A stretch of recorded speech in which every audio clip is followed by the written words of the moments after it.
అజియన్నా switch on చేయండి.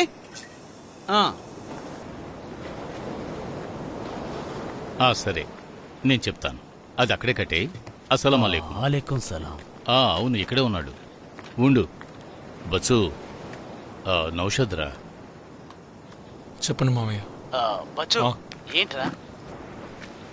వాలేకుం అస్సలాం. ఇలా చూడరా, ఏం దిగులు పడకు. ఇప్పుడే ధైర్యంగా ఉండాలి. అక్కడ పరిస్థితి ఎలా ఉంది? అక్కడంతా బానే ఉండేది కదా. అది కాదురా, నీకే బాగా తెలుసు మన చేతుల్లో ఏముందని. దేవుడు రాసి పెట్టాడు అంతే. నాన్న ఇంకా హాస్పిటల్లోనే ఉన్నారు, కానీ తనకి కరోనా పాజిటివ్ లేకపోవడం మంచిదైంది. ఏది ఏమైనా ఇంతకు ముందు కంటే ప్రొసీజర్ చాలా ఇబ్బందిగా ఉందిరా. మనం చూద్దాంలే, రేపేదైనా ఆర్డర్ చిక్కుతుందో లేదని కాల్ చేసి చెప్తాను. ఉంటాను.